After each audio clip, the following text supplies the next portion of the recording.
ధన్య ధన్యవాదాలు అధ్యక్ష. మొదటిగా నాకు ఇక్కడ మాట్లాడడానికి అవకాశం ఇచ్చినందుకు మీకు, మరి నన్ను గెలిపించి శాసనసభకు పంపించినందుకు మా పాలకుర్తి ప్రజలందరికీ కూడా ధన్యవాదాలు అధ్యక్ష. గత 9 సంవత్సరాల నుంచి కూడా విద్యారంగం అనేది ఎంతో దారుణంగా తయారైంది అధ్యక్ష. అది నా పల్లబాట కార్యక్రమంలో ఊర్లన్నీ తిరుగుతుంటే ఆ స్కూల్స్ని చూస్తుంటే ఎంతో బాధేస్తుంది. ఎందుకంటే పిల్లలు ఎంత ఇబ్బంది ఉన్నా కానీ కొంతమంది పిల్లలు కింద కూర్చొని అసలు కనీసము మౌలిక వసతులు కూడా లేవు అధ్యక్ష.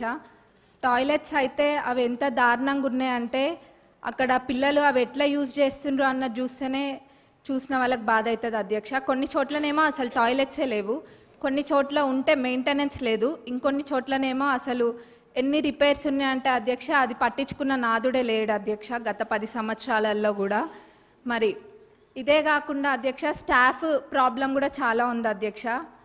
మరి ఇవన్నీ కూడా మరి గత 10 సంవత్సరాలు ఎడ్యుకేషన్ అంత వెనకాల ఎందుకు వేసిండ్రో అర్థం కావట్లేదు అధ్యక్ష.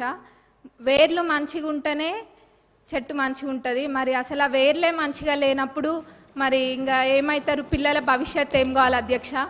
మరి గవర్నమెంట్ స్కూల్స్ ఒకప్పుడు ఎంత మంచిగా ఉంటుండే అధ్యక్ష. ఇప్పుడు ఆ గవర్నమెంట్ స్కూల్స్కి పంపించాలంటే ఎంత లేనోళ్ళు కూడా ఆలోచిస్తుండ్రు అధ్యక్ష.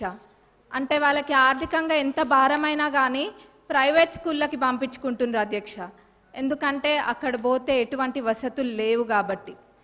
కానీ ఇప్పుడు అయితే అధ్యక్ష మన ప్రభుత్వం అధికారంలోకి వచ్చినాక ఈ విద్యారంగం అనేది క్రమంగా మెరుగుపడుతుంది. అట్లనే ఇంటిగ్రేటెడ్ స్కూల్స్ అనేది కూడా నియోజకవర్గానికి ఒక ఇంటిగ్రేటెడ్ స్కూల్ ఇస్తా అనడం కూడా ఎంతో సంతోషంగా ఉంది అధ్యక్ష. అది అందరు పిల్లలు కూడా సామాన్యులు కూడా అందరూ ఇంటర్నేషనల్ స్కూల్స్లలో చదువుకున్న విధంగా అక్కడ చదువుకుంటారు అధ్యక్ష. మరి ఆ విధంగానైనా ఈ విద్యారంగం అనేది కొంచెం మంచిగా అవుతుంది అధ్యక్ష. మరి ముఖ్యంగా అధ్యక్ష ఈ టాయిలెట్స్ అనేది మటుకు చాలా పెద్ద సమస్య అధ్యక్ష. ఏదో చెప్పాలని కాదు, నేను నిజంగా అన్ని స్కూల్స్ విజిట్ చేస్తున్నా.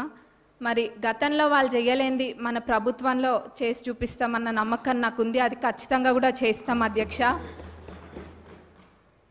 మరి అట్లనే బడ్జెట్కి వస్తే అధ్యక్ష, ఇప్పుడు ఈ సంవత్సరం బడ్జెట్లో ప్రాథమిక విద్యకు 17,931 కోట్లు, మరి ఉన్నత విద్యకు 2,859 crores అండ్ టెక్నికల్ ఎడ్యుకేషన్కి 490 crores చెప్పున మొత్తం ప్రభుత్వం కేటాయించింది అధ్యక్ష. మరి మొత్తం కలిపి చూస్తే 21,000 కోట్ల పైన అధ్యక్ష. మరి దీన్ని బట్టే తెలుస్తుంది మన ప్రభుత్వము ఈ శాఖకి ఎంత ప్రాధాన్యత ఇస్తుందనేది. ఎందుకంటే ఎవరైనా చదువుకుంటే చాలు, మన దగ్గర ఆస్తి ఉన్నా లేకపోయినా ఆ విద్య మనకు ఆస్తి అన్నది మన ప్రభుత్వం నమ్ముతుంది కాబట్టి ఈ విధంగా బడ్జెట్ పెట్టడం జరిగింది అధ్యక్ష. మరి నేను ఇందాక అన్న విధంగా వాళ్ళు చేయండి తప్పకుండా మన ప్రభుత్వం చేసి చూపిస్తుంది. మరి మా పాలకుర్తి నియోజకవర్గానికి వస్తే అధ్యక్ష, దేవాదుల కింద మాకు ప్యాకేజ్ 6 అని ఉంటుంది అధ్యక్ష. మరి అన్నీ కంప్లీట్ అయినాయి కానీ అధ్యక్ష ఎందుకో మా ప్యాకేజ్ 6 మటుకు గత 10 సంవత్సరాలకు ఎంతో నిర్లక్ష్యానికి గురై ఉంది అధ్యక్ష. అది ఎంత పెద్ద ప్రాజెక్ట్ అంటే మొత్తము దానివల్ల 78,000 ఆయకట్టుకి నీరు వస్తాయి అధ్యక్ష. అయినా కానీ ఎంతో నిర్లక్ష్యం చేసిండ్రు అధ్యక్ష. మొత్తం కలిపి కూడా 30-35% పనులు కూడా పూర్తి కాలేదు అధ్యక్ష. రైతులు అంటే అంత చిన్న చూప అధ్యక్ష. మనము ఇప్పుడు రైతుని రాజు చేసే ప్రభుత్వం మన ప్రభుత్వం అధ్యక్ష. కాబట్టి మన ప్రభుత్వంలో ఇది ఖచ్చితంగా చేయాలి అధ్యక్ష. మరి ఆ 30-35% కూడా కంప్లీట్ కాలేదు. ఏమైందంటే గత ప్రభుత్వంలో గత పాలకులు ఏదో ఎలక్షన్ల ముందు ఆదరాబాదరాగా జనాలకు చూపించుకోవడం కోసం అని చెప్పి పాత కాంట్రాక్టర్ యొక్క టెండర్ని రద్దు చేసి కొత్త కాంట్రాక్టర్లను పిలిపించి ఆ ఎస్టిమేట్లో ఎన్నో తప్పులతోటి అధ్యక్ష, ఎన్నో మిస్ చేసి ఎస్టిమేట్ వేసిండ్రు అధ్యక్ష. మరి అప్పుడుతో పోలిస్తే జిఎస్టీ కూడా మరి 12% నుంచి ఇప్పుడు 18%కి పెరిగింది అధ్యక్ష. ఇట్లా ఎన్నో ఇబ్బందులతోటి ఈ కాంట్రాక్టర్లు కూడా పనులు చేయలేకపోతుండ్రు అధ్యక్ష. కాబట్టి ఈ పాత ఎస్టిమేట్ని కొంచెం సవరించి కొత్త ఎస్టిమేట్ తయారు చేసి అట్లనే పనులని ప్రారంభించాలని చెప్పి మీ ద్వారా గౌరవ ఇరిగేషన్ మినిస్టర్ గారిని మరి గౌరవ సీఎం గారిని కోరుతున్నాం అధ్యక్ష. ఎందుకంటే చాలా పెద్ద ప్రాజెక్ట్ అధ్యక్ష. 78,000 ఎకరాలకి ఇది నీరు అందిస్తుంది కాబట్టి ఇది పెద్ద ప్రాజెక్ట్ అధ్యక్ష. దీన్ని మన ప్రభుత్వంలో పూర్తి చేసి చూపించాలి అధ్యక్ష మనము. మరి అట్లనే అధ్యక్ష కాలువల అధ్యక్ష, కాలువలు కొన్ని చోట్ల అధ్యక్ష అన్ని చాలా మటుకు కాలువలల్లో అన్ని చెట్లు మొలిచి ఉన్నాయి అధ్యక్ష.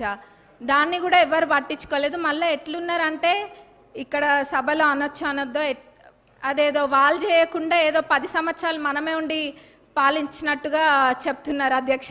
ఏమైంది కాలువల్లో అవి ఉన్నాయి ఇవి ఉన్నాయి అని. మరి నవ్వాలో ఏడవాలో తెలియదు అధ్యక్ష. కాబట్టి మేమే మా నియోజకవర్గంలో అయితే ఒక 30 కిలోమీటర్లకు పైగా మా సొంత డబ్బులతోటి మేమే పెట్టి అది తవ్విపియడం కూడా జరిగింది అధ్యక్ష. ఇక్కడ ఇదంతా ఇబ్బంది లేకుండా లైనింగ్ కాలువలు అన్నిటికీ కూడా లైనింగ్ చేయాలని మీ ద్వారా నేను కోరుతున్నా అధ్యక్ష. మరి అట్లనే అధ్యక్ష చివరిగా రుణమాఫీ, ఆ రోజు అందరము ఇక్కడున్న శాసనసభ్యులం అందరం కూడా ఎంతో నమ్మకంతో చెప్పినాము. గతంలో రుణమాఫీ పూర్తి స్థాయిలో చేసింది కాంగ్రెస్ ప్రభుత్వమే, ఇప్పుడు చేయబోయేది కూడా కాంగ్రెస్ ప్రభుత్వమే అని. అది మాటలకి మాత్రమే అంకితం కాకుండా అధ్యక్ష ఈరోజు అన్న విధంగా తప్పకుండా చేసి చూపిస్తుంది కాంగ్రెస్ ప్రభుత్వం అని చెప్పి ఈరోజు మనము చేయడం జరిగింది అధ్యక్ష.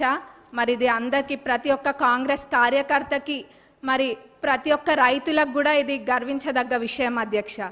మరి మన గౌరవ అగ్రికల్చరల్ మినిస్టర్ గారిని మరి మన డిప్యూటీ సీఎం గారికి మా నియోజకవర్గ ప్రజలందరి తరపున ధన్యవాదాలు తెలియజేస్తున్నా అధ్యక్ష. నాకు ఇక్కడ మాట్లాడే అవకాశం ఇచ్చినందుకు మరొకసారి ధన్యవాదాలు తెలుపుతూ ముగిస్తున్నాను. కొత్త ప్రభాకర్ రెడ్డి గారు.